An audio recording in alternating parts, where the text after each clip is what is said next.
മതപരിവർത്തന നിരോധന നിയമം സുവിശേഷീകരണത്തെയോ ക്രൈസ്തവ സഭയെയോ തളർത്തുകയില്ല, മറിച്ച് വളർത്തുക മാത്രമേ ഉള്ളൂ.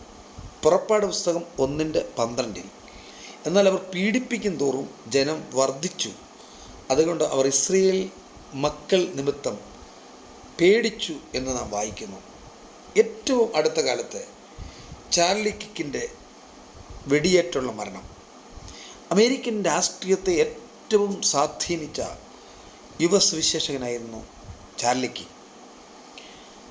ട്രംപിൻ്റെ അധികാരത്തിലേക്ക് വരുന്നതിന് പോലും ട്രംപിനെ സ്വാധീനിക്കുകയും ട്രംപിന് ശേഷം അമേരിക്കയുടെ പ്രസിഡൻ്റാകാൻ സാധ്യതയുള്ള ചാർലി കിക്ക് ഇന്ന് തൻ്റെ രക്തസാക്ഷ്യ മരണത്തിലൂടെ 10,000-കണക്കിന് ചാർലി കിക്കുമാരാണ് സുവിശേഷത്തിൻ്റെ സാക്ഷികളായി ലോകം മുഴുവൻ ഉയർത്തെഴുന്നേറ്റുകൊണ്ടിരിക്കുന്നത്.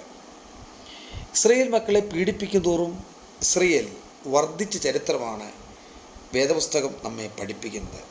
കഴിഞ്ഞ 2000 വർഷമായി ക്രൈസ്തവ സഭയ്ക്ക് നേരെ ഉയരുന്ന പീഡനങ്ങളിൽ സഭ വർദ്ധിച്ച ചരിത്രമാണ് എല്ലാ രാജ്യങ്ങളിലും സഭയ്ക്ക് പറയാനുള്ളത്.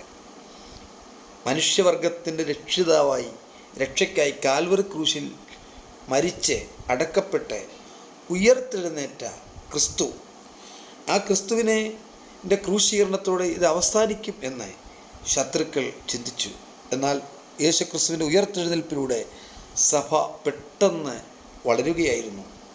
തൻ്റെ ശിഷ്യഗണത്തെ കഠിനമായി പീഡിപ്പിക്കുകയും അവർ പലരും രക്തസാക്ഷികളാകുകയും ചെയ്തു. നമുക്കറിയാം, സ്തേഫാനോസിൻ്റെ മരണം, കല്ലേറുകൊണ്ട് സ്തേഫാനോസ് മരിക്കുമ്പോൾ ലോകം എങ്ങും സഭയുടെ വളർച്ചയ്ക്ക് അത് വളമായി തീർന്നു. ഇന്ത്യയിലെ ചില സംസ്ഥാനങ്ങളിൽ ഭരണഘടനാ സ്വാതന്ത്ര്യത്തെ വെല്ലുവിളിച്ചുകൊണ്ട് മതപരിവർത്തന നിരോധന നിയമത്തിനെതിരെ നിയമം നടപ്പിലാക്കിക്കൊണ്ടിരിക്കുകയാണ്. ഇതിനെതിരെ സുപ്രീം കോടതി ഇപ്പോൾ ഇടപെടാൻ ഒരുങ്ങുന്നത് ആശ്വാസകരമായ കാര്യമാണ്.